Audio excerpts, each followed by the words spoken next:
Quebrei minha regra no investimento e tomei fumo. Vou contar aqui o que aconteceu há algum tempo. Eu tenho algumas regras na vida e uma delas é não entrar no IPO. Deixa eu ver se está gravando aqui o áudio, tá? E aí, quando eu esqueço ou quebro uma regra minha, geralmente eu me ferro. O que é o IPO? O IPO é quando uma empresa ela abre o seu capital na bolsa de valores, ou seja, quando ela abre para qualquer pessoa investir nela. Ela entra na bolsa. Alguns motivos que eu não gosto de IPO. Primeiro, o pavão pode estar muito enfeitado. Ou seja, a empresa pode não ser aquilo que está sendo apresentado, pode ter vindo um processo de maquiagem, pode ter vindo um processo de maquiagem para a empresa entrar na bolsa. E com isso, essa maquiagem, digamos assim, no primeiro resultado que a empresa apresenta, pode não ser bom. Ano passado, 2020, foi um ano que era para ter recorde de empresas entrando na bolsa. Só que aí veio a pandemia e muitas empresas desistiram. Essa semana, ou semana passada, não, foi semana passada, saiu uma notícia que o Madeiro ia abrir a IPO mesmo com prejuízo. Observe, mesmo com prejuízo, ela vai abrir a IPO. Isso não é necessariamente ruim, desde que você saiba. No caso, está sendo noticiado que ela vende prejuízos. E algumas vezes isso pode não ocorrer. Vamos lá, os grandes investidores e fundos, que são os institucionais, eles têm preferência para fazer reserva alguns dias antes do IPO. O que é isso? Por exemplo, a minha empresa vai abrir o IPO amanhã.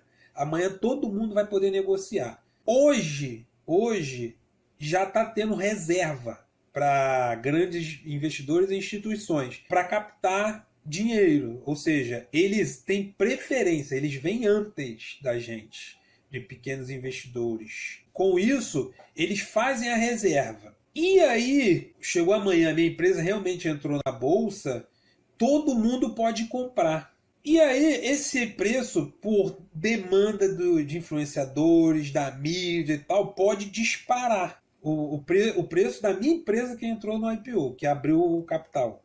E os que estão comprados, ou seja, esse pessoal que fez a reserva anteriormente, antes de entrar no IPO, antes de estar na bolsa, antigamente eles podiam. Antigamente não, atualmente ocorre isso, mas antigamente as pessoas físicas, que era mais que fazer isso, eles compravam na reserva antes, os grandes investidores, e vendiam no IPO, derrubando o preço do IPO já nos primeiros minutos de negociação, nas primeiras horas de negociação. O nome dessa manobra é flipagem. Você comprar um dia antes, o preço dispara, e aí você no dia seguinte você vende. Ou poucas horas depois. Os fundos têm preferência para reserva. Os fundos e os grandes investidores, hoje em dia, eles têm preferência para reserva. Eles e os investidores, os CPFs, que optarem por lock-up. Eu já vou explicar o que é isso. Ainda, querendo ou não, os grandes investidores e fundos, eles podem vender essa reserva quando eles quiserem. Eles comprando hoje,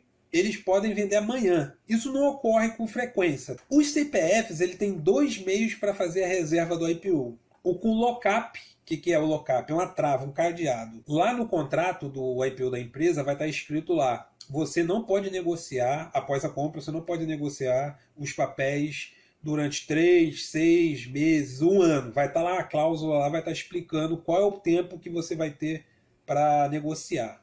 E os sem lock-up? Os sem lock-up, eles ficam com o que sobra dos grandes investidores, fundos e os CPF que optarem por lock-up. Ou seja, eles ficam com o resto do resto. Isso é para não ter como manobrarem o preço. Ou seja, eles adquirirem grande quantidade e vender, já que eles são CPF. Esses sem lock-up, eles podem vender e comprar quando quiserem. Como eles ficam com o que sobra, ele faz o rateio, então não influencia no preço.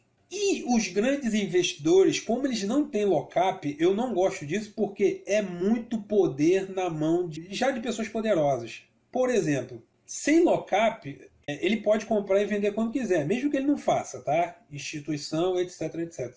Mas o que que acontece? Esse pessoal, a boa parte deles, eles estão dentro do sistema, eles estão ali dentro. Querendo ou não, eles têm informações que não chegam para todo mundo. Porque, por exemplo, vou dar um exemplo. Digamos que você trabalha numa empresa, você trabalha no setor X, e você conhece um superior de outro setor. Aí vocês estão conversando na hora do almoço e tal, aí ele vem falar para você que vai acontecer tal coisa no setor dele. Mas os subordinados dele não sabem ainda. Ele te contou e te pediu para você não falar. Beleza. Você, de repente, conhece algum subordinado lá e você quer ajudar esse subordinado. Então você chega e fala para ele, ó, vai acontecer tal coisa aí, se prepara aí, não sei o que lá. Como ele está ali vivendo, ele conhece muitas pessoas ali dentro da área, querendo ou não, vem uma informação que não chega para todo mundo. Entre elas, se a empresa realmente está boa, se a empresa não está boa. Como eu já falei aqui, os institucionais, os CPFs com lockup, que optarem por lockup, eles detêm 90% da preferência de reserva. Os 10% sobra para os CPFs sem lockup. Então não tem como eles manipularem o preço quando abre o IPO. Então, por conta dessa manobra chamada flipagem, que pode ocorrer, a possível maquiagem da empresa é antes de abrir as ações dela, antes dela fazer o IPO. Eu não gosto de IPO, eu não entro em IPO. E também, pena que eu não lembrei de botar aqui, eu não trouxe os dados, mas tem uma pesquisa, tem um gráfico que mostra que as empresas, a maioria das empresas, são poucas, são raras as empresas que após o IPO o preço continuou subindo. A maioria abriu o IPO, teve uma alta e alguns meses depois uma queda boa, uma queda significativa. E aí, a minha regra, eu esqueci essa minha regra, sei lá, né? Eu esqueci. Eu fui e entrei no IPO numa ação americana. E aí eu tomei foi um fumo de 30%. Com isso eu assumi o preju, vendi, porque na bolsa é assim, você sempre vai perder. O segredo é você mais ganhar do que perder. Então eu assumi o preju, já aloquei em outra coisa que traz rentabilidade, mais seguro. Moral da história, a bolsa você sempre vai perder e o segredo está em mais ganhar do que perder, já falei. Né? Se você ficar desconfortável com esse tipo de coisa, não é para você. Que eu sempre falo isso, tem que ter a mentalidade forte, visão de longo prazo e às vezes você vai tomar um fumo no meio do caminho. Sendo o experiente que você for, tá? Eu fico passando a mão, fica saindo de foco a câmera. Pessoal, eu vou fazer aqui um vídeo falando do porquê que eu não gosto de entrar em IPO. Aliás, eu já tinha feito um vídeo falando sobre isso mais detalhadamente. Só que aqui a ideia é mostrar mesmo, na prática, o porquê, tá? Por exemplo, essa ação aqui, eu tô de olho nela, tô querendo ela, né? E ela fez o IPO dia 5 de agosto. Ela chegou no mercado a R$ 7,24, R$ 7,24. De lá para cá já teve uma queda de 5%, 5% no seu valor. Ela só veio caindo aqui de acordo com o gráfico, tá vendo?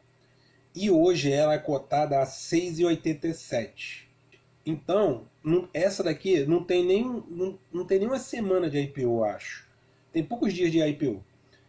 E aí, tudo bem, é recente, mas já teve uma queda violenta de 5% do seu valor.